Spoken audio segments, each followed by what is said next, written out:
What's going on, guys? It's Tracky here, and welcome back to another Texas Rangers Fantasy Draft franchise. So, last episode was the last game of the regular season. So, before we get into the playoffs and everything, we're going to go ahead and basically just look at everything that all the stats and how they wrapped up. So, we're going to go ahead and I guess I'll show you guys the month of September and October. Now, I did a little more simming than usual in these 2 months. Just because I was ready to kind of get, pretty much September, because there was 4 games in October, which we did lose 3 out of the last 4. But, you know, I simmed a lot. I think I only played 2 or 3 games. Well, probably 3 or 4. Something like that. But, you know, we ended up with a record of 94 and 68, which is really, really good. You know, we were 6 games away from winning 100 games. So, anyway, jumping into the standings here, I guess. So, we did run away with the division, kind of. The A's were 10 games behind us. Angels 12 and Astros 14, and then also the Mariners 16. So, you know, only one team, well, actually, sorry, 2 teams finished under 500. The Astros barely finished under 500, so we did win the American League West, and none of these other teams here would make it into the wild card, so they're all done. Let's see, the American League Central, the Royals did win that. The White Sox, Tigers, and Indians all gave them somewhat of a run for their money. The Twins were out of it completely, pretty much, but, you know, good, you know, little battle there, I guess. But the Royals do win the Central. And then here we have the Orioles winning the AL East and the Red Sox getting the wild card spot with 90 wins. Orioles 94 and 68. Blue Jays 84, 78. You know, the division was a little bit weak this year. So anyway, that's the American League. Us and the Orioles did have the same record with 94 wins. I don't think we had the most wins in baseball, though. We may have, but I'm not sure.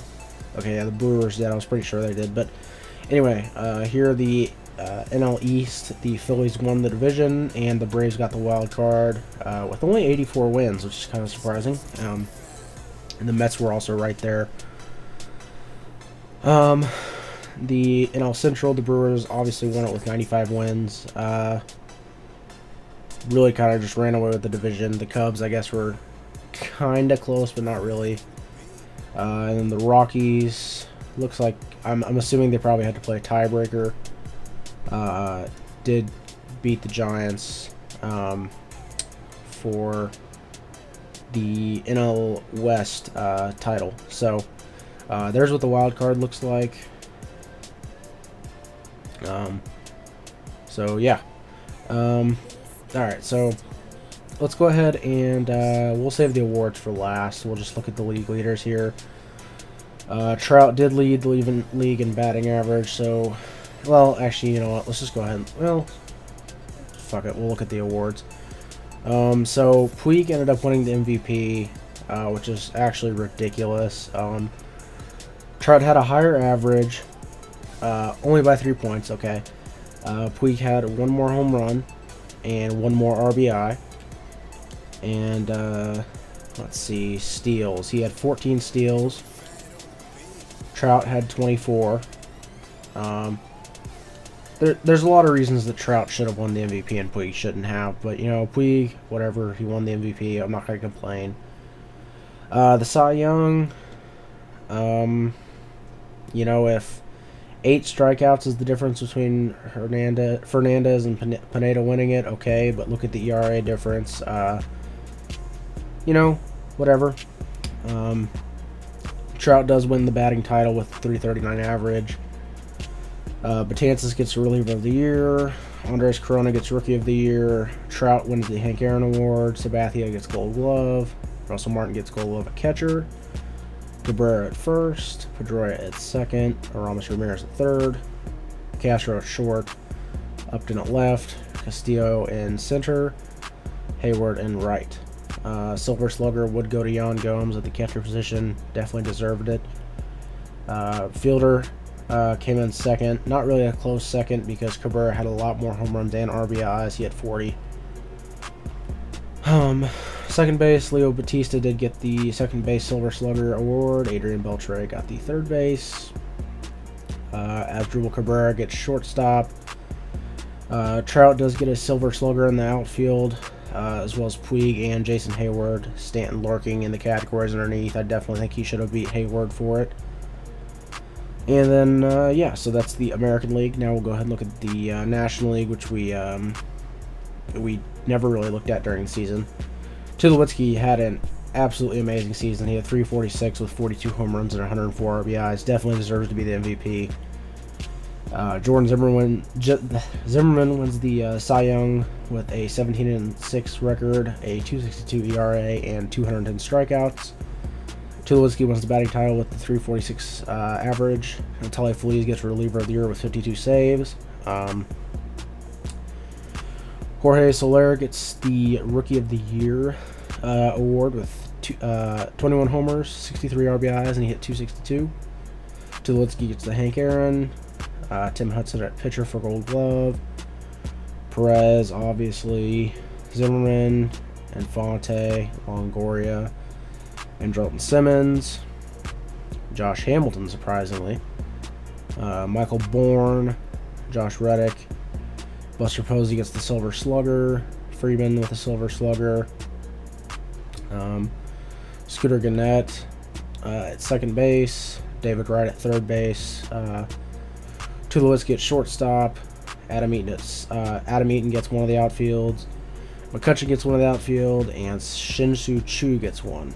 So, there's the award winner. So now we'll go ahead and look at the actual leaders. Trout leads the league in batting average. Puig in hits with 220. At bats, Howie Kendrick had 720, a lot more than pretty much everybody else. Doubles, he had 53, followed by Kemp with 53, and Puig with 52. Triples, Trout ended up with 10, Reyes with 15, and Hayward with 11. Home runs, Chris Davis almost hit 50. He did hit 46, though. And as you can see there, he's already hit 202 home runs in his career. So that's not too bad. Stanton hit 41, Cabrera hit 40. And then Trout ended up with 37, and Nelson Cruz with 34. So Trout at 135 career home runs after 4 years of service time. RBIs, Chris Davis had 117, Puig had 117, and Trout had 116. Nelson Cruz also had 115. Runs, Trout with 116 runs. Steals, Altuve ended up with 47, Gomez with 43, Rajai Davis with 38, and then Dyson with 24, as well as Trout with 24. Walks, David Ortiz walked 89 times, Chris Carter 89 times, and Duda 88 times. Slugging percentage, Trout slugged .613. On base, on base slugging 1,020, I guess. Alright, so now pitching categories. The wins. Three-way draw here, Mike Minor, Fernandez, and Pineda. Losses, Chris Sale only lost 5 games this year. Colon only lost 5. Minor only lost 6. Sabathia only lost 6. Alex Wood lost 7. Saves, none of our guys are going to be up here, but Betances did run away, kind of, with 51. Followed by Trevor Rosenthal with 47. Johnny Cueto with a 2.51 ERA. Sabathia 2.62. Ryu 269. Gio Gonzalez had a 284. Home runs allowed. Gio Gonzalez only gave up 18 this year. Bartolo Colon only gave up 12. Shutouts. Chris Archer did lead the league, I believe, with 6. Pineda with 4. Strikeouts. Cueto and Fernandez struck out 227. King Felix 226, and Pineda 219. Gio Gonzalez also had 213, and Alex Wood had 200. Complete games, Pineda and Archer both had 9. Pineda would have led the league if Chris Archer wouldn't have shut us out on the last game of the season. Innings pitched, 234 innings for CC Sabathia. Bartolo Colon only walked 25 guys this season. CC Sabathia's whip was a 1.02. And yeah, that's the stats for the year. Disabled list, we ended up with Ryan Vogelsong as the only person hurt on our team right now, so we're heading into the playoffs with everyone available. We're going to go ahead and look at our roster heading into the playoffs. So we'll be bringing along quite a few starting pitchers. You guys saw Johan Flande, however the hell you say his name, pitch in the last game of the season. We'll be having Gio Gonzalez, Waka, Alex Wood, Ian Kennedy, and Michael Pineda as our obviously 5 main guys. We will also have Dallas Beeler and the handful of other guys down here. Relief pitchers will heavily be relying on Herrera, Gregerson, and Bastardo. The other guys, are here, but we don't look to use Grilly if we don't have to. Sergio Romo will also be available. Catchers, Jan Gomes, we're hoping we'll be able to play every game. Danny Flaherty may or may not make an appearance. Prince Fielder will probably be the first baseman the whole year, or the whole rest of the season, in the playoffs. A-Rod will probably be only off of the bench, really. As you can see, his stats are not very good. But he does still have some pop in the bat. Javier Baez will be able to fill in at second base, possibly. He did come up and, he hit okay for the time that he was called up for in September. So, third baseman, Philip Kaw, this rookie sensation, will be at third. Rendon will actually be at second. Shortstops, Marcus Semien, who is up to a 70 overall now, will more than likely be our starting shortstop through the playoffs. Maybe Javier Baez gets in there, but I like Semien. He did end up with a 263 average on the year, so not too bad. Left field will be Viciedo, but Palmeiro is here. Trout obviously will be at center field. And Nelson Cruz, Viciedo, and Dyson are all right fielders available, although Cruz will be the DH. So that's what the roster looks like going to the playoffs. And now let's go ahead and check what our guys did to finish the year off. So Dyson missed quite a bit of time. He ended up hitting 302, 89 hits, and 6 RBIs. And let's see, he only played in 78 games this year, so that's not too bad. Rendon ended up with a 270 average, 17 home runs, 158 hits, and 62 RBI. So, out of majority of the year, the 2-hole and the 1-hole, that's not bad at all. Obviously, Trout with the monster year, 339 average, 37 home runs, 211 hits, and 116 RBIs. Cruz just hit under 300. He hit 297. 34 home runs and 115 RBIs, so our 3 and 4 hole was very, very productive, and that's exactly what we want. Prince Fielder did turn it around. He ended up hitting 313 with 23 home runs and 80 RBIs, so that actually ended up working out really well for us. Jan Gomes completely turned his season around. He hit 269 with 27 home runs and 76 RBIs. So, out of the catcher position, that is extremely, extremely helpful. Not only was he good behind the plate, he was good at the plate, I guess. So, yeah. Viciedo, a guy I didn't expect to be very good, did end up hitting 20 home runs. He hit 265 on the season and had 69 RBIs. He was a big help. He did play pretty much every game. The computer gives him days off, but every game I played, he was in. So, Philip Kaw, the rookie sensation, hit 322 with 7 home runs and 29 RBIs. RBI is not really how I would have liked him to be, considering he did hit, in the 6 and 7 hole the whole year pretty much. This lineup's a little weird right now, but yeah, hopefully those power numbers will rise a little bit next year, and that'll lead to more RBIs. So Marcus Semien, a guy we called up halfway through the season, ended up hitting 263 with 4 home runs and 20 RBIs. Nothing I can really, I can't really complain about that. He did what, we were in a need for shortstop, and he definitely filled the need. So now we're going to go ahead and just look at some of the guys I know played in the MLB this year for us. Randy Ho spent a large amount of time up here. He did hit 267 with 3 home runs and 7 RBIs. Palmeiro had a bad season, well, not a terrible season. He didn't play it. He had to fill in for Dyson for quite a while. He did play 71 games this season, so, kind of a big part, actually, of this team.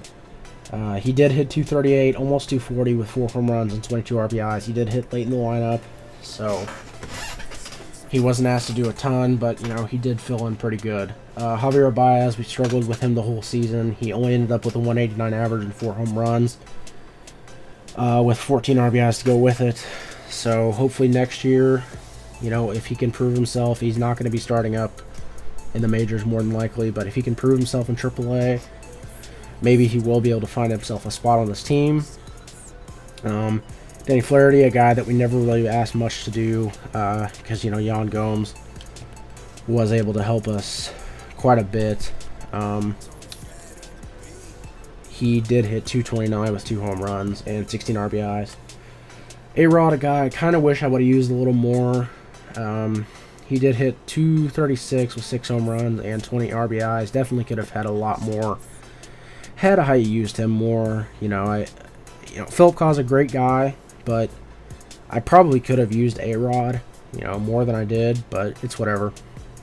Willie Bloomquist, who was our utility guy the whole year, hit 265 with 1 home run and 23 RBIs.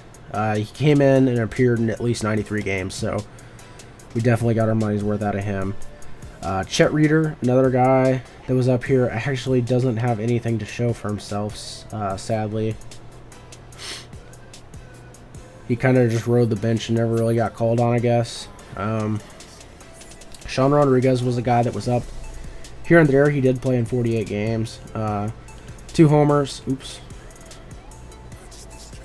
2 homers and 6 RBIs. So that kind of rounds that off. So now we're going to go ahead and look at the pitching rotation. And that's going to be probably it. So Gio Gonzalez ended up 14-8 on the season with a 2.84 ERA, 213 strikeouts, and 69 walks.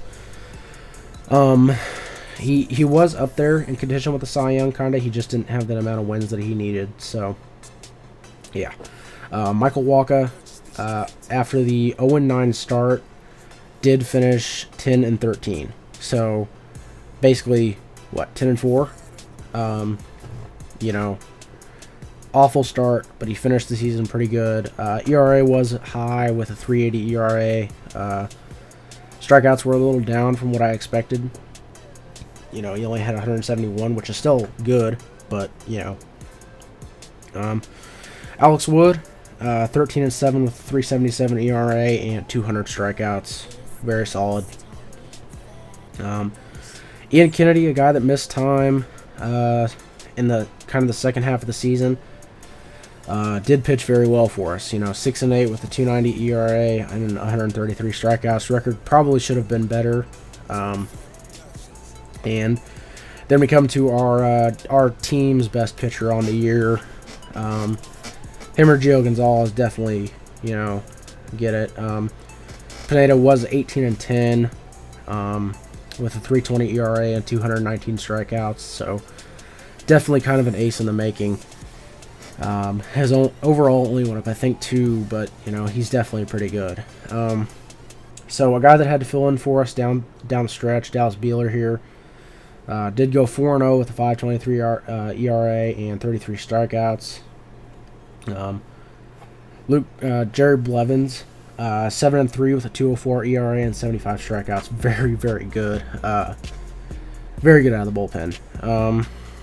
Let's see. Luke Gregerson, 7-4 with a 1.70 ERA and 86 strikeouts. Absolutely just outstanding. Evan Marshall, 3-2 with a 4.13 ERA and 32 strikeouts. He's still a young guy. So, yeah. Jason Grilly, 5-4, 3.52 ERA and 59 strikeouts. Probably won't be coming back next year. Well, he is signed for another year, but you know, I would assume that he's either going to retire, but if he does come back, he probably won't be in the big league roster. Antonio Bastardo, a guy that I think it's because I just had him in the setup spot that he didn't get that much, you know, he didn't get that many opportunities. The guy was pretty good. You know, he had a 1 point something ERA for most of the season, then all of a sudden it kind of just went up. He did have 46 strikeouts, but every time I used him, he was dominant. So, Sergio Romo, who closed majority of the games for us this year. Well, I guess half of them, because Herrera did take over the closer job. But Sergio Romo was 2-1 with 2.87 ERA, 21 saves, 71 strikeouts. And then Kelvin Herrera, to round it off, we moved him to the closer position to try to ignite him. And it did just that. He ended up 2-2 with a 2.70 ERA, 20 saves, and 76 strikeouts. So, very solid. And then the one game Johan Flande did pitch, he was 0-1 with a 4.50 ERA and 9 strikeouts. So, that rounds off the season for us pretty much. We'll go ahead and look at Ryan Vogelsong's numbers here, because he was a key part to this team for, let's see, I'm trying to see how many games he started. 10 games. So, well, he appeared in 10, but is there a game started thing? There has to be. Okay, well, I don't see it, but anyway, he was, let's see, 33 innings pitched, a 1.89 ERA, 3-0 record. 22 strikeouts, a .99 whip, gave up 3 home runs, walked 6, so he was a very solid guy for the time that we needed him. So yeah, that's gonna wrap this episode up, guys. The next one we will be in the playoffs, so come back next episode, and I'll see you guys then. It's been Tracky, guys. Peace.